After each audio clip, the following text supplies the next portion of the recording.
Quien busca la verdad en lo oculto de la mente y el corazón, descubrirá al Eterno, como el agua que saca la sed del desierto, o la luz que guía al perdido en la noche.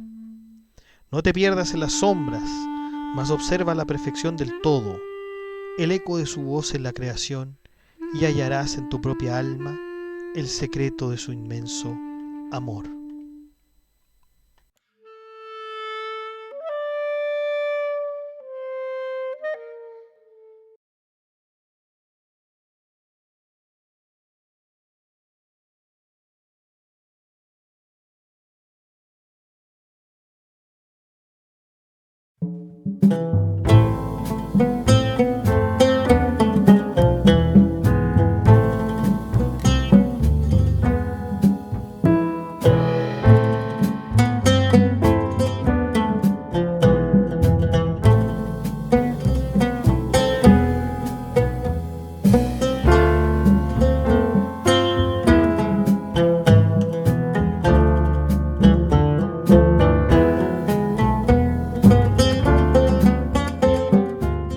Hola a todos los amigos de Filosofía Apuntes. Estamos con un nuevo apunte absolutamente fuera de lo que hemos visto anteriormente. Estamos viendo a Maimónides, la vida y obra del filósofo judío. A lo largo de este blog hemos visto distintas culturas, distintos pensamientos, los griegos, los romanos, los musulmanes, todos con sus respectivas religiones y cosmovisiones. Esta vez tenemos a este filósofo judío que vivió la mayor parte de su vida en Córdoba, el Al-Ándalus. Nos referimos al médico y teólogo y filósofo también Moshe ben Maimón, más conocido como Maimónides, filósofo que nos mostrará el mundo judío a través de sus estudios de la Torá, pero que también nos entregará reflexiones sobre la naturaleza humana. Es probable entonces que bajo este respecto estemos ante un hombre que quiere conciliar las dos posturas, es decir, la religión y la filosofía, la fe y la razón, tal como lo hubiese intentado en otros tiempos Averroes, por ejemplo. Veamos qué nos trae este interesantísimo filósofo.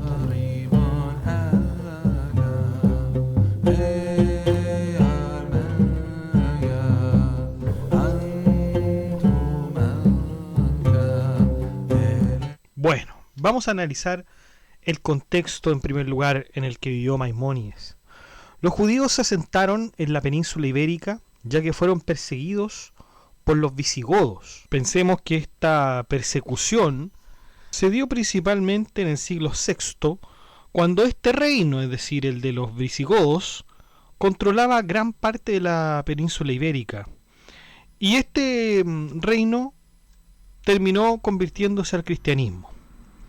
Inicialmente, en todo caso, los visigodos eran arrianos, ¿ya? Nosotros ya hemos visto los arrianos a propósito de la filosofía de San Agustín de Hipona, una rama del cristianismo que finalmente se consideró herética.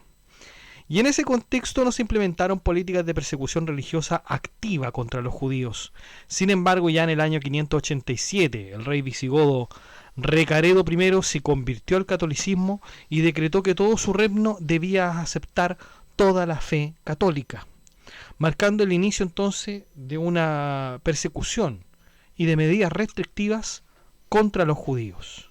Y ahí tenemos, claro, hitos bien importantes. Tenemos en 1589 el tercer concilio de Toledo, que tras la conversión de Recaredo, el concilio estableció políticas que prohibían prácticas religiosas judías y buscaban la conversión forzada de los judíos, lo que hizo intensificar la presión que tenían estos hombres en el territorio para que adoptaran el cristianismo.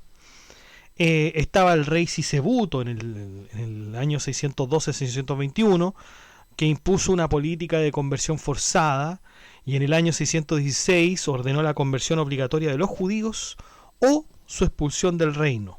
Se dice que cerca de 90.000 judíos fueron forzados a convertirse bajo su mandato, aunque la cifra todavía es discutida. Recesvinto también, otro rey, Bajo su reinado se aprobaron leyes que prohibían a los judíos practicar sus rituales y tradiciones.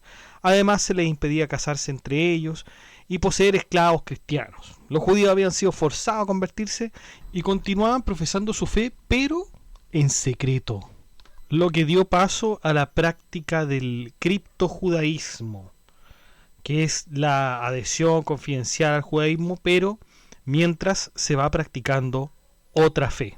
Eso obviamente para protegerse. Eguica, entre el año 687 y 702, su gobierno aumentó aún más la represión. En el concilio de Toledo, ya el 16º, Eguica declaró a los judíos como enemigos del reino y los acusó de conspirar con los musulmanes, quienes para entonces ya eran una amenaza en expansión también. Esto llevó a la esclavización y expropiación de las propiedades judías y la obligación de muchos a trabajar en condiciones serviles. Entonces ya se pueden imaginar todo lo complicado que ya era en esos tiempos, ¿no? Una vez instalados los judíos, como podían, el imperio omeya, que era de los musulmanes, les permitió incluso tener sus propios jueces, aparte de los que se consideraban en el Islam. En esos años entonces los judíos fueron protegidos por una gran figura que fue el califa Abderramán III. En aquellos momentos de estabilidad, de relativa estabilidad, los judíos empezaron a tener muchas ventajas que hicieron que su literatura se expandiera por todo el mundo.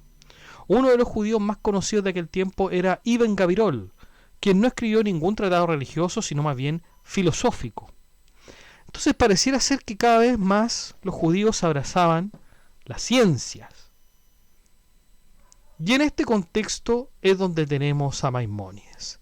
Se conoce comúnmente como Maimónides, pero su nombre era Moshe ben Maimón, que significa hijo de Moisés.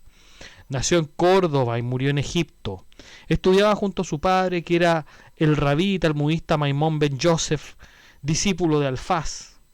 Maimónides siempre demostró habilidades para la lectura del Antiguo Testamento, además de tener un pensamiento profundo y versátil. A la edad de 13 años, Maimónides viajó por distintas ciudades de España junto a sus padres debido al conflicto que el país tenía con la dinastía bereber, los almorávides. De hecho, esta secta que algunos le mencionan, secta o dinastía musulmana, capturó Córdoba en el año 1148, dejando a la comunidad judía la difícil decisión de convertirse al Islam o dejar la ciudad. La familia Maimón tuvo que aparentar ser musulmana, criptojudaísmo, en la vida pública, mientras que en sus casas desarrollaban sus prácticas judías. El pequeño Maimónides estudiaría el Talmud, matemáticas, lógica, astronomía y medicina hasta el año 1161. Vamos con los viajes de los Maimón. Por las constantes luchas entre los dos países, la familia Maimón tuvo que dirigirse a la localidad de Fez, en Marruecos, en 1159. Si bien Marruecos estaba cerca de España, además de estar gobernado por los almorávides, este era un lugar mucho más pacífico, y los Maimón serían tomados como simples extranjeros musulmanes. Zarpando de Sabad, cuando Maimónides emigró a la tierra de Israel, él y su familia fueron recibidos con gran respeto por la comunidad judía de Acre, una de las más grandes en ese momento. Allí entabló una estrecha amistad con el rabino Yaftá ben Eliyahu, rabino de Acre. Esta relación continuó incluso después de que el rabino Yaftá fuera nombrado juez en Alejandría, bajo la dirección de Maimónides como rabino principal de Egipto. 5 meses después de su llegada a Israel, Maimónides, su padre y el rabino Yaftá que nos referimos anteriormente, visitaron Jerusalén, donde permanecieron 3 días y luego viajaron a Hebrón para orar en la cueva de los patriarcas. En una carta manuscrita recogida en Sefer Haredim, Maimónides relató su llegada a Acre y su peligrosa travesía en el mar. Juró que los días en los que fue salvado del peligro serían de alegría y oración para él y sus descendientes. Durante su estancia en Jerusalén también oró en lo que llamó la Casa Grande y Santa, que algunos interpretan como el monte del templo, aunque otros creen que se refería a una sinagoga. Maimónides vio su visita a los sitios sagrados de Israel como un privilegio y expresó su esperanza de que todo Israel pudiera algún día ser testigo de la reconstrucción de esos lugares sagrados. Después de 5 meses en Tierra Santa, la familia de Maimónides se estableció en Egipto, primero en Alejandría y luego en Fustat, que es la actual El Cairo. Allí Maimónides se casó con la hija de Mishal Halevi y tuvo a su hijo Abraham, quien más tarde continuaría su legado. En Egipto, Maimónides fue nombrado Raíz al-Yahud, es decir, jefe de los judíos, en 2 ocasiones, dirigiendo la comunidad judía y estableciendo importantes regulaciones sobre el matrimonio y la pureza ritual. En el año 1165, el rabí Judá ibn Shoshan, con quien Maimónides había estudiado, fue arrestado y ejecutado por practicar el judaísmo. Esto hizo que la familia Maimón viajara a Egipto a pesar de la crisis económica que estaban pasando. Se establecieron en Fustat, que estaba cerca del Cairo, donde la fe judía se podía ejercer libremente. Sin embargo, la vida de Maimónides no estuvo exenta de problemas, ya que su padre moriría apenas llegaron a Egipto. Su hermano David, quien era un próspero mercante de joyería, moriría en el hundimiento de un barco llevándose toda la fortuna de los Maimón.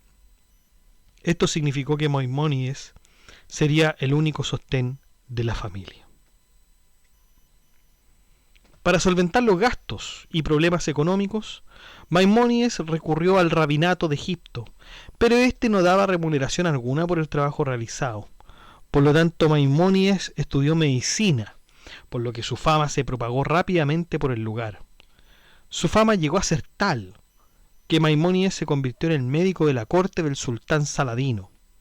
También se convirtió en el líder judío de toda su comunidad, resolviendo los problemas de la gente a nivel personal y comunal.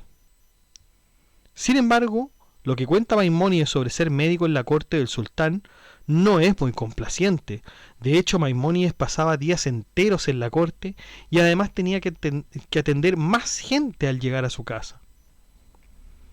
Así entonces había seguido la vida de Maimónides hasta su fallecimiento el 13 de diciembre de 1204 en Fustat, Egipto, a los 66 años. Claro, Maimónides nace en 1135 y fallece en 1204. Tras su muerte, su hijo, el rabino Abraham, asumió el liderazgo entre los judíos de Egipto y su familia continuó desempeñando roles importantes en la comunidad, entre otros menesteres de la misma. Según la tradición, Maimónides pidió que no le enterraran en Egipto, por lo que su cuerpo fue trasladado a Tiberíades, donde se considera que está su lugar de sepultura. En ese sitio también se encuentran otros líderes religiosos como el rabino Yohanan ben Zakkai. Sin embargo, algunos estudiosos han cuestionado esta tradición y sugieren que podría haber sido enterrado en Hebrón, cerca de la cueva de los patriarcas. Esta teoría fue discutida en el siglo XX, basada en los manuscritos del siglo XVI. El legado de Maimónides sobrevive hasta el día de hoy en todas las comunidades. En el año 1223, un celote llamado Salomón de Montpellier instigó a las autoridades religiosas para que quemaran su libro llamado La Guía de los Perplejos, a causa de que era considerado hereje. Esa es la gran obra, muchachos, de Maimónides, La Guía de los Perplejos. Hay otra traducción, se dice que es una traducción en realidad equivocada, que se señala que es La Guía de los Descarriados, pero es la traducción exacta o quizá más interpretativa, La Guía de los Perplejos. Sin embargo, entre tanto debate y cuestionamiento, Maimónides se volvió imprescindible para la comunidad judía y aún más para los grandes pensadores de la historia. Vamos a ver el pensamiento de Maimónides. En contraste a muchos otros filósofos, el pensamiento de Maimónides, a pesar de ser tremendamente religioso, también era integral. Sus obras fueron escritas en árabe, ya que toda su vida vivió en tierra musulmana, pero nunca dejó de tener un pensamiento estrictamente judío.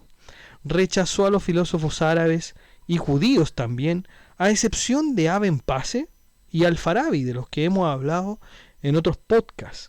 Sin embargo, el filósofo que para él fue más influyente fue Aristóteles. También se dice que admiraba mucho a Averroes, pero esto fue en menor medida con respecto a los otros filósofos ya mencionados. En cuanto a la religión y la filosofía, para Maimónides el conocimiento de la filosofía estaba basado en la razón y en lo humano, mientras que la religión estaba basada en la verdad y Dios. Por lo tanto, la religión sería superior a la filosofía. Otro de los campos del pensamiento en Maimónides es la interpretación de las escrituras. Al igual que San Agustín de Hipona, Maimónides dice que las sagradas escrituras deben leerse con interpretación, es decir, el sentido literal es imposible de ser comprendido en las escrituras. ¿Por qué? Imaginemos el siguiente versículo. Y Dios dijo a Moisés. Bajo este versículo podríamos decir que Dios tiene boca, ya que le dijo a Moisés. Y por supuesto, esto es un absurdo. Leer esto literalmente, y Dios dijo a Moisés, como si Dios tuviera cuerpo, fuese una persona que habló con Moisés, dijo palabras, esto sería un absurdo. Entonces Maimónides dice que como este libro fue creado para la gente más humilde, la lectura literal permite que esta gente comprenda. Sin embargo, para un intelecto más agudo, esta lectura tiene una interpretación mucho más profunda. Teología. La Guía de los Perplejos, escrita por Maimónides en el siglo XII, es una de las obras filosóficas más importantes del pensamiento judío medieval. Dirigida a personas racionales con dudas sobre la fe, la obra busca reconciliar la religión con la filosofía. Escrita originalmente en árabe judío, fue traducida más tarde por Shmuel Ibn Tibón y ha influido tanto en pensadores judíos como no judíos. El libro aborda temas como la naturaleza de Dios, la profecía, la creación del mundo y el significado de los mandamientos usando un enfoque racional. Maimónides también critica las encarnaciones de Dios y discute con corrientes filosóficas islámicas como el Kalam. Su método incluye la dispersión intencional de temas en el libro, lo que invita a los lectores más educados a descubrir secretos ocultos. Aunque la Guía de los Perplejos fue influenciada por el pensamiento de Aristóteles y de filósofos islámicos como Al-Farabi, Maimónides adapta estas ideas a la teología judía. A lo largo del libro también explica los mitzvot como medios para reformar la sociedad y acercar al individuo a Dios. La recepción de la obra fue ambivalente. Mientras que algunos rabinos la criticaron por la influencia filosófica griega, otros la consideraron fundamental. A pesar de las controversias iniciales, el libro ha ganado un lugar central en el estudio del judaísmo y la filosofía a lo largo de los siglos. Negación de la encarnación. Maimónides sostenía la negación de la encarnación física de Dios y la negación de atribuirle títulos o atributos humanos como emociones. Gran parte de la primera parte de su obra, La Guía de los Perplejos, se centra en purificar el pensamiento judío de estos conceptos basándose en el versículo Shema Israel, el Señor es nuestro Dios, el Señor uno es. A partir de esto formuló dos de sus 13 principios de la fe judía, la unicidad de Dios y la negación de la corporeidad. Su lucha contra la idea de que Dios tenga forma física fue exitosa, pero su esfuerzo por eliminar la atribución de atributos humanos a Dios no tuvo tanto impacto. Maimónides argumentaba que las expresiones en la Torá, que parecían dar a Dios atributos físicos y emocionales, debían entenderse como lenguaje figurado y que muchas de las enseñanzas rabínicas debían interpretarse como parábolas, especialmente si contradecían la razón. Criticaba a los predicadores que tomaban las escrituras al pie de la letra y confundían a la gente. Además, Maimónides rechazaba creencias en la astrología, la magia y los conjuros, considerándolos falsos y engañosos. A diferencia de otros pensadores como el Rambam, es decir, el mismo Maimónides. De hecho, a Maimónides se le conoce como el Rambam. ¿Y por qué le dicen Rambam? Porque es un acrónimo de las iniciales de su nombre en hebreo, Rabbi Moshe ben Maimón, el Rambam. Y esto es una respetuosa, un respetuoso acrónimo para recordarse de Maimónides como el Rambam. Bueno, hay algunos que... Existen algunos filósofos que rechazan que aceptan la astrología, pero Maimónides no era uno que creyera en esas cosas.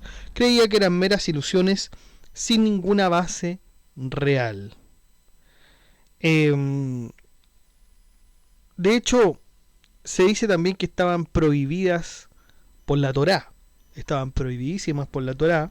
Esto por el versículo bien famoso que es el Deuteronomio 18:9 al 12. El Deuteronomio 18:10 dice: no se ha hallado en ti quien haga pasar a su hijo o a su hija por el fuego, ni quien practique adivinación, ni agorero, ni sortilegio, ni hechicero, ni encantador, ni adivino, ni mago, ni quien consulta a los muertos, porque es abominación para con el Señor cualquiera que hace estas cosas.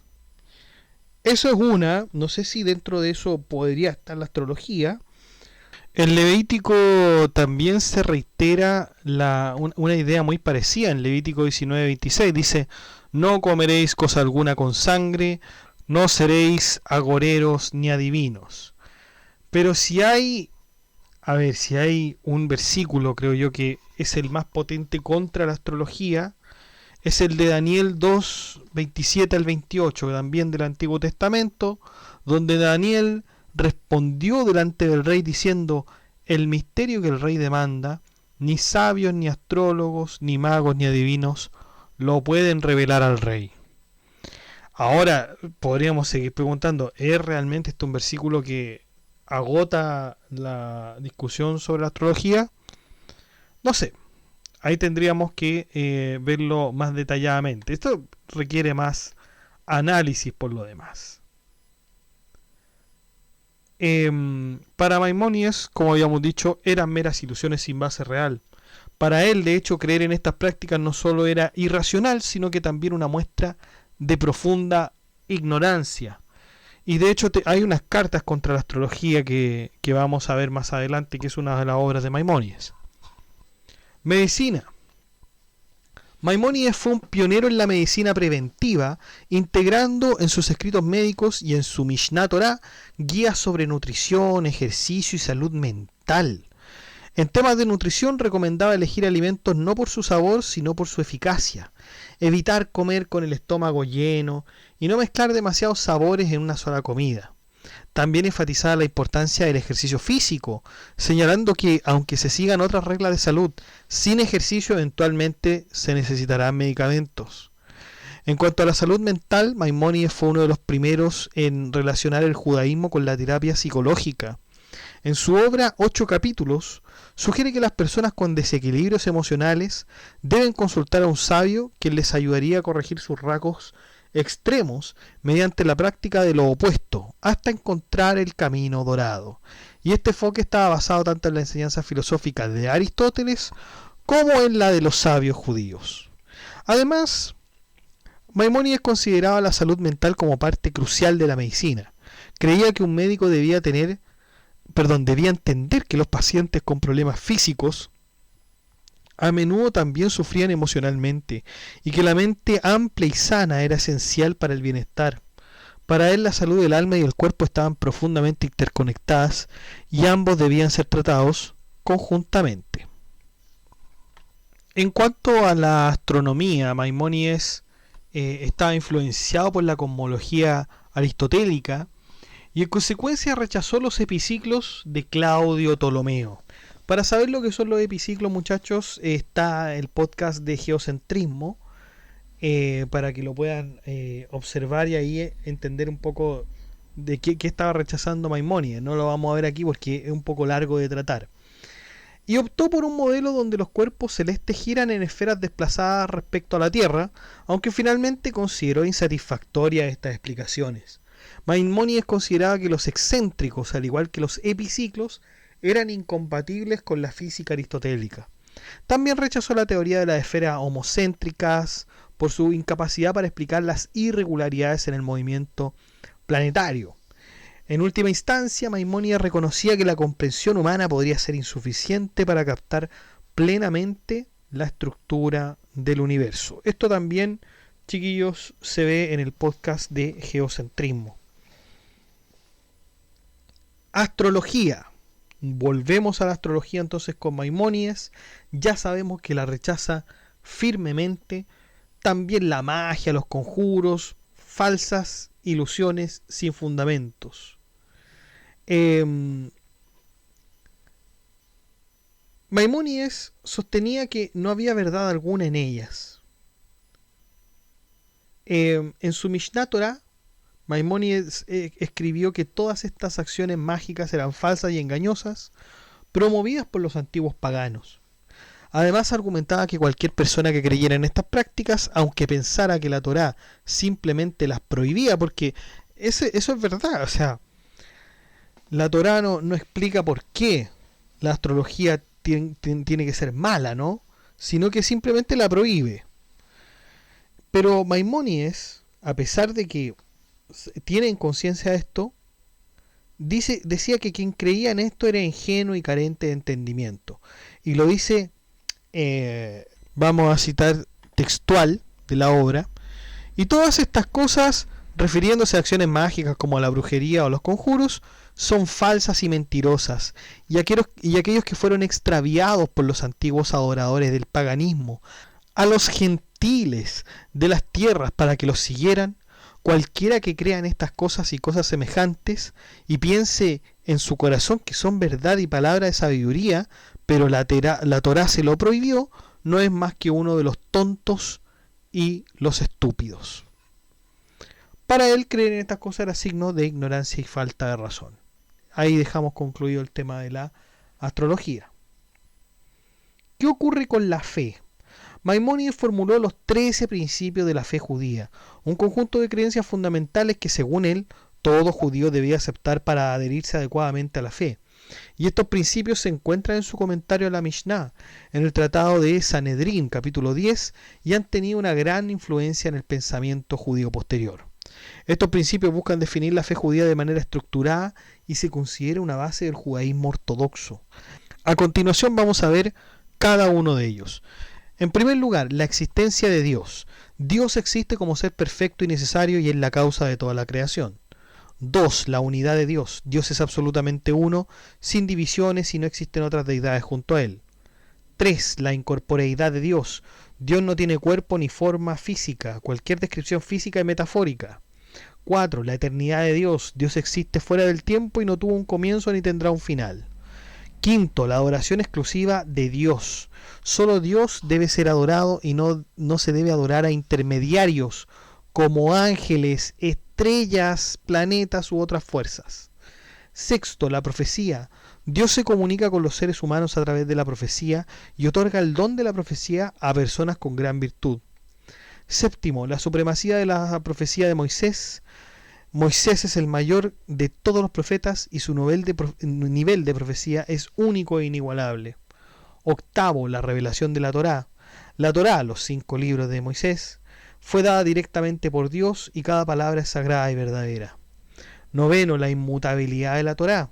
La Torá es inmutable y no será cambiada ni reemplazada por otra ley o texto sagrado. 10. La omnisciencia divina. Dios conoce todas las acciones y pensamientos humanos. Nada escapa a su conocimiento.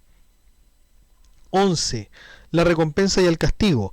Dios recompensa a quienes cumplen sus mandamientos, castiga a quienes los transgreden. 12. La venida del Mesías. Se espera la llegada de un Mesías, un líder que restaurará la independencia del pueblo judío y promoverá la justicia en el mundo. 13. La resurrección de los muertos. En un tiempo futuro, los muertos volverán a la vida, marcando una era de perfección y justicia final. Estos principios, muchachos, se resumen en un poema llamado Yigdal, cantado en las sinagogas, y fueron una innovación de Maimónides al intentar estructurar la fe judía con un enfoque dogmático, que era algo absolutamente inusual en la tradición judía de esa época. Bueno, terminamos entonces con el pensamiento. Vamos con las obras de Maimónides, vamos a mencionarlas, no es necesario que vayamos dando las características de cada una porque las vamos a ver. Está el Tratado de Terminología Lógica, que fue a los 16 años de edad. libro que trata sobre varios conceptos utilizados en lógica y metafísica. La Mishneh Torah, que se trata de los fundamentos de la Torah y sus distintas leyes con respecto a los profetas, la creación, la profecía y otras cosas. Las epístolas a Yemen, que son varias epístolas para animar a la comunidad judía que estaba siendo sometida a una conversión forzosa al Islam. La obra máxima de Maimónides, la más conocida, la más fundamental, es la Guía de los Perplejos de 1190, un libro que exhorta a la comunidad judía a tener una visión más racional de la ley hebrea. Y finalmente, Carta sobre la Astrología de 1192, una carta breve en contra de la astrología. Hay muchas otras obras más, por ahí estaba también 8 capítulos que habíamos mencionado, pero hay algunas que no han sido traducidas al español o al inglés, entonces no hay cómo desarrollarlas, ¿no? Contentémonos con lo que tenemos ahora y después podremos obtener mayor información. Hay otro tema que es interesante de ver, que son las diferencias con Aristóteles. Como Maimónides tenía discrepancias con el Estagerita, dejamos este apartado, la creación del mundo. Para Aristóteles y para los griegos en general, la creación del mundo era algo imposible e impensable, pues de la nada puede provenir. Entonces, el tema con respecto a que algo pueda venir de la nada es imposible. Tenía que haber un primer motor y ese primer motor era Dios. Para Maimónides la creación ex nihilo es totalmente posible, pues es el principal argumento para la existencia de Dios y cómo creó además el mundo. Eso lo vamos a ver más en detalle. El tiempo, para Aristóteles el tiempo era una cuestión necesaria e inherente al mundo. Esto es producido solo cuando existe movimiento. Pero para Maimónides el tiempo no era una cuestión necesaria, sino que era un mandato de Dios que el tiempo existiera, una cuestión arbitraria, ¿no?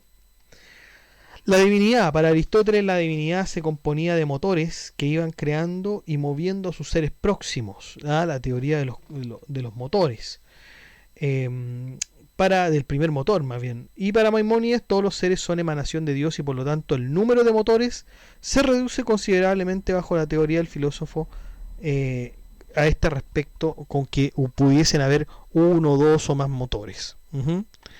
Esto es todo entonces, chiquillos, lo que podemos hablar de el Rambam, de Maimónides. Tenemos a un gran erudito de la filosofía judía. Me recuerda mucho al filósofo Avicena, en el sentido de que este también fue una especie de polímata que se dedicó a varias áreas del conocimiento que incluso nos aportan mucha información hasta el día de hoy. Ya habíamos visto algunos sucesos en la historia de los judíos, ahora veamos los aspectos específicos con Maimónides. Los dejo invitados entonces, muchachos, al grupo de WhatsApp para que puedan enterarse de las últimas novedades. El grupo de WhatsApp está en la descripción del video.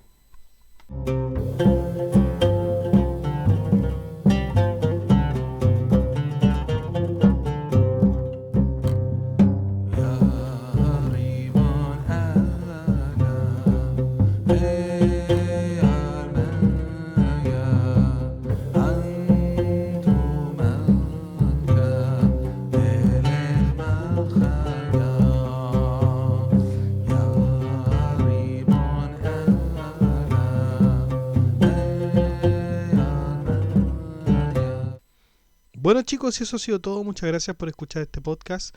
Si les ha gustado, dé like, comente, comparta, suscríbase, acceda al blog que está en la descripción del video, haga su aporte en PayPal o en Patreon. Saludamos a nuestros mecenas romanos que son Abstract Panicer, Ricardo, Jorge Ríos y Noecita, que colaboran con este proyecto de Filosofía Apuntes mensualmente. Un abrazo a todos. También saludamos a nuestro mecenas medieval, que es Gab Welter, que también colabora con una membresía un poco más alta que los mecenas romanos y que ya se ha mantenido en el tiempo apoyando este proyecto educativo. Muchas gracias, Gab Welter. Un abrazo también. Y usted puede ser colaborador en Filosofía Apuntes inscribiéndose en las membresías que aparecen en el botón unirse de cada video. Usted presiona el botón unirse, van a aparecer 4 membresías con distintos precios y usted puede elegir el que mejor le convenga. Si no le acomoda ninguno de esos precios, De todas maneras, usted puede colaborar con Filosofía Apuntes haciendo clic en el botón gracias y poner la suma que a usted más le acomode. Que estén muy bien, cuídense, chao.